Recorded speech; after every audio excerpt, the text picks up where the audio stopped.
आसिम सलीम बाजवा का पीटीआई में शमूलियत का बड़ा ऐलान। इमरान खान और पीटीआई के बारे में कह दी ऐसी बात जिसे जानना इमरान खान के हर चाहने वाले के लिए बेहद जरूरी है। दोस्तों, आप सभी लोग आसिम सलीम बाजवा के बारे में तो जानते ही होंगे। ये इमरान खान को चाहने वाले एक ईमानदार साबका जनरल हैं, जो कि अमली तौर पर रिटायर्ड होने के बाद जमान पार्क में इमरान खान से मुलाकात की। जनरल आसिम सलीम बाजवा भी जनरल फैज हमीद की तरह इमरान खान के फेवरेट जनरल समझे जाते हैं। और मीडिया में जितने दोस्त हैं, इनसे भी मैं गुजारिश करूंगा। इमरान खान साहब के साथ मुलाकात हुई है और जिस तरह के 22 करोड़ आवाम को इस वक्त परेशानी है मुल्क के बारे में, खान साहब को उससे ज़्यादा परेशानी है कि उन्होंने हालात को बड़े करीब से देखा है। इस वक्त जो हमारी इक़्तिसादी मामलात हैं उसको पस से पुश डालकर तो तरह तरह की चीज़ें सामने लाई जा रही हैं ताकि लोगों को डिस्ट्रैक्ट किया जाए।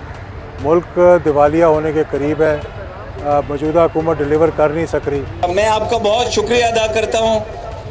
पाकिस्तान पाइंदाबाद। यही नहीं बल्कि इमरान खान अपने दौरे हुकूमत में आसिम सलीम बाजवा को सी पैक का बड़ा ओहदा भी दे चुके हैं। लेकिन अब इमरान खान ने बड़ा ऐलान करते हुए कहा है कि जनरल फैज हमीद के बाद आसिम सलीम बाजवा को भी जमान पार्क में होने वाली मुलाकात के बाद पीटीआई में बड़ा ओहदा दिए जाने का इम्कान है। इमरान खान जैसे अजीम लीडर को पता है कि पाकिस्तान को संगीन बहरान से निकालने के लिए ईमानदार जनरल्स के साथ साथ बेहतरीन दिमाग की भी जरूरत है, न कि रिटायर्ड बाजवा जैसे अरबों रुपए के असासे बनाने वाले जनरल्स की। दोस्तों, इस हवाले से अपनी राय का इजहार कमेंट सेक्शन में दें। वीडियो अच्छी लगे तो लाइक करें और इस चैनल को सब्सक्राइब करें।